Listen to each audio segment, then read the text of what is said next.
part of that out, and I just remembered it right now, because when I was telling it to you, I'm like, what made us leave? I think it was the audio, and then we're like, no, we're done, let's go. And I suddenly realized, no, wait, no, that is not what happened, actually. We took the audio. That was really, really spooky, and we were like, wow, okay, don't know what to make of that. We listened to it a bunch of times, like, are we sure that's what we're hearing? Is it wind, or is it... And it was pretty distinct. Like, couldn't make out words, but it was very clearly like people talking over each other. For sure. But what happened after that is we're like, let's go and take a closer look at the actual church. Let's maybe walk around, just be really quiet. And when we walked around, and then we walked around to the other side one more time back to where we were, but when we got back to that side, we noticed there was a light on in the church. Oh, God. I shit my pants. And they're like, okay, there's a light on in there. Maybe we should get going, because if there's somebody in there, we're in big trouble. Right. And then the light turned off.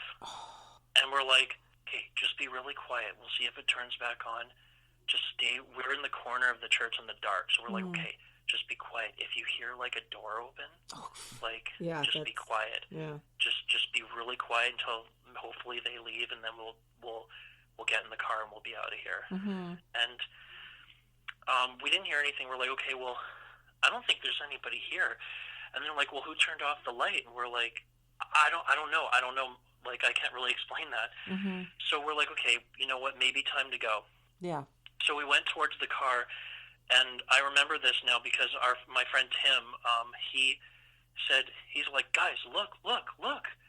And we were almost at the car, which we parked just right in front of the gate that you would get in to go into the churchyard.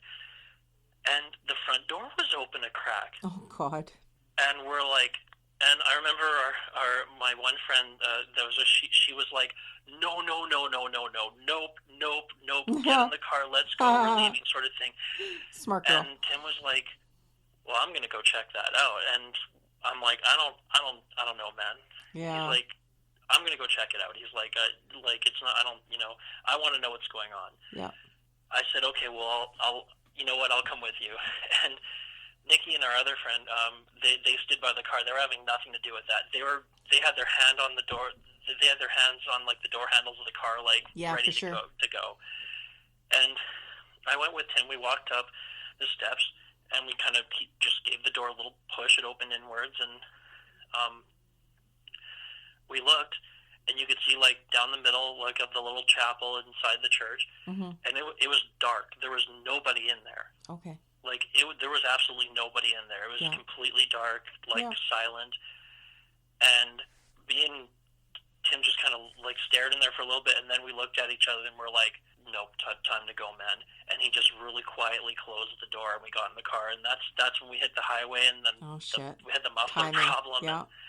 So I completely forgot about that part. But that's when creepy. You mentioned the security system, when you mentioned the basement, that jogged my memory of that last part, because I was like, no, there was something that made us leave, but I can't remember what it was, so I won't mention it yet. But yeah, the light turning on and the front door, all of a sudden being open a crack, we were scared, not even because of that. We thought somebody was there. Yeah. So we thought, we got to go. We're going to get in huge trouble for being here. We're not supposed to be on these grounds tonight. We're going to get arrested. Well, for sure, because realistically speaking, right, when you have these little occurrences, your common sense brain kicks in and you're trying to rationalize it, right? And even though you're there for something different, that's probably the second thing you would think of when you can't. Yeah, we gave it a little push, and we looked inside, and totally black, darkness, quiet, nothing. And we were like, that's not right. Something's not right about this. It's time to go. I've been there, and I've walked through the graveyard a few times, but during the daytime, right? And it is actually very creepy still. It's got a really weird.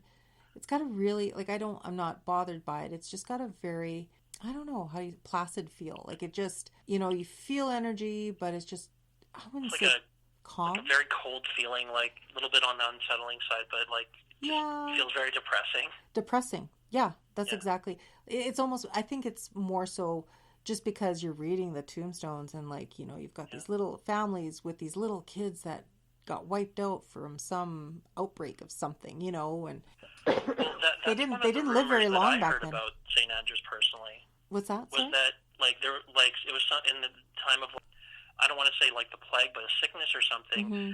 One of the rumors I heard was St. Andrews was like a housing for people of like that had like that like outbreaks of like these viruses or sickness way back, and I heard some kind of rumor that it was a housing, and I just heard this recently though. Right. I didn't know this back then when I visited there a couple times and when we went there that night. Mm-hmm.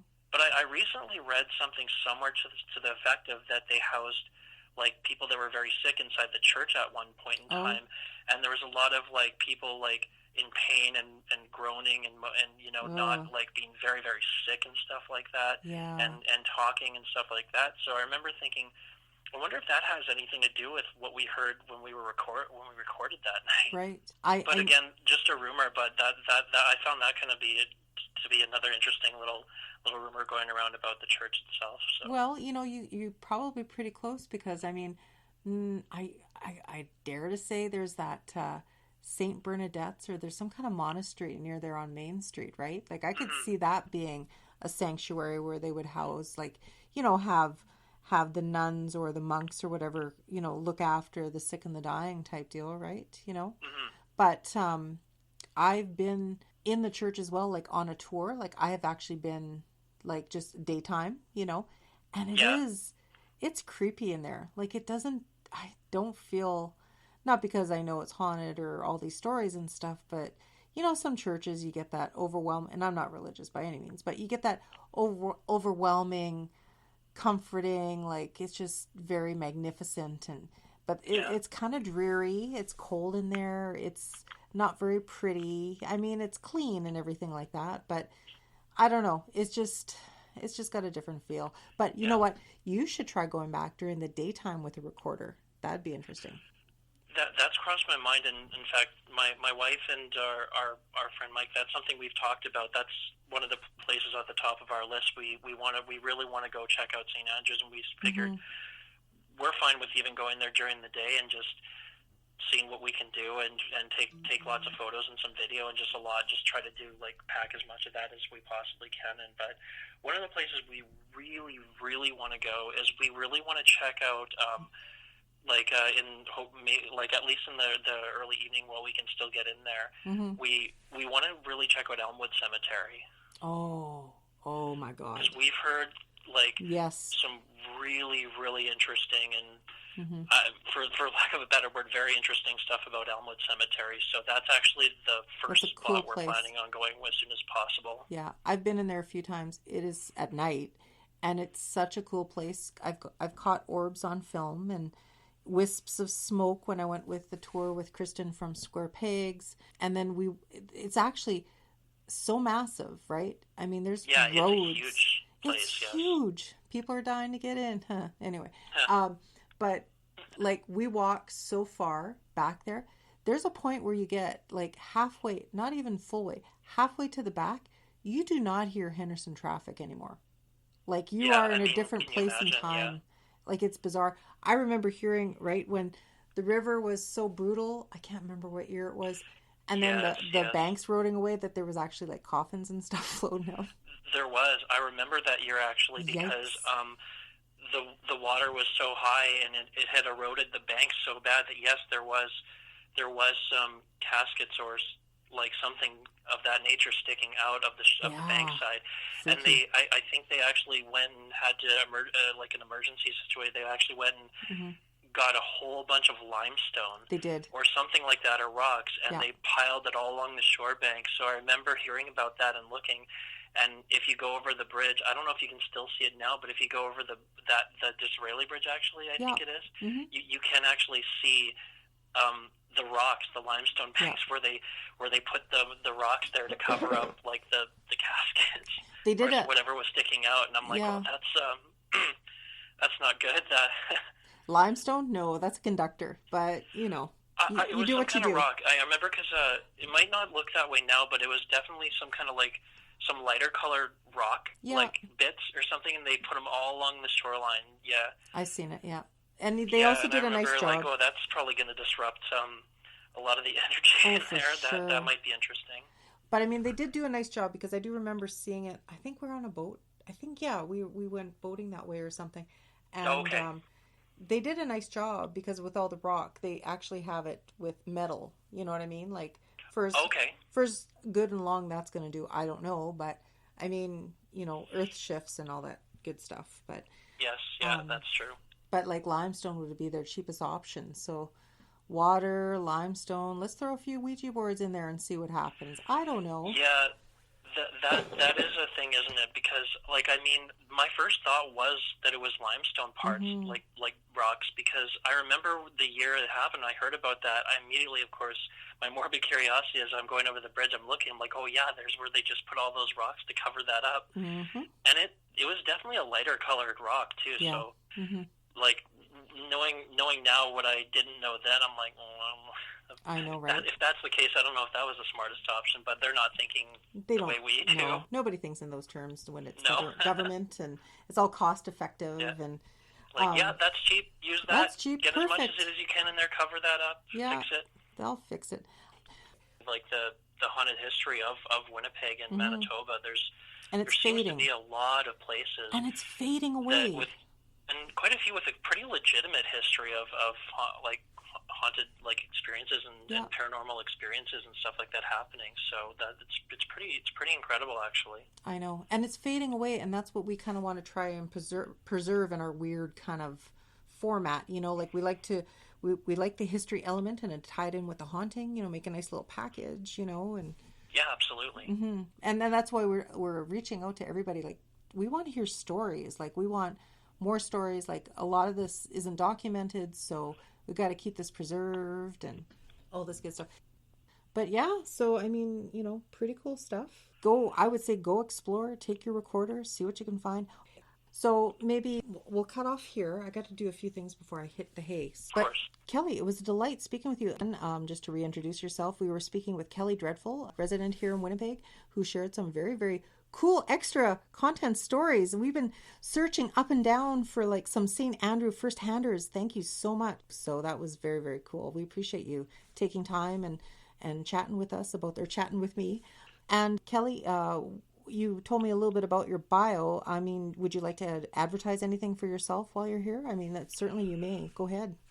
I don't know offhand. I work with a group, I guess called, not related to paranormal, but I work with a group called Hallowed Ground Productions, and we essentially book local bands and artists and events, and we also do more of the gentleman that I work under, you know, some digital marketing stuff in that regard for bands and artists and what have you. So cool.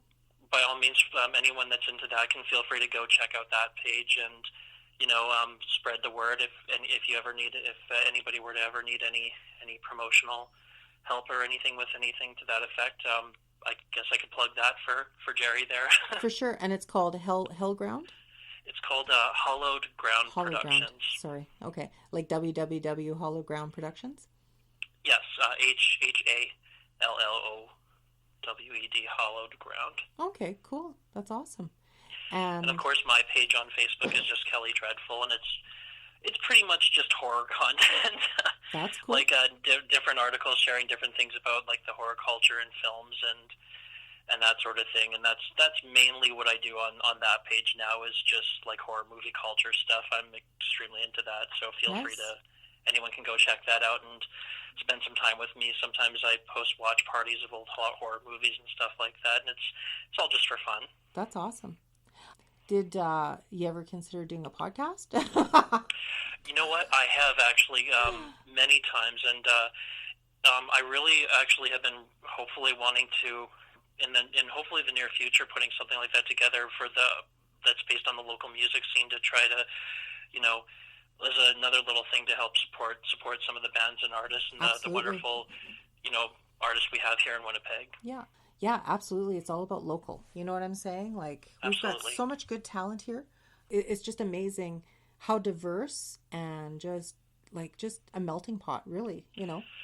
Yeah, I mean, it really surprised me every time. Like, it's been a really, really long time since I'd actually even gone, you know, out to a show, and I just went to one Saturday to see about three bands, and Mm-hmm. I mean, I was just blown away. Like every time I just, seem to get that feeling. It's just we have such a tight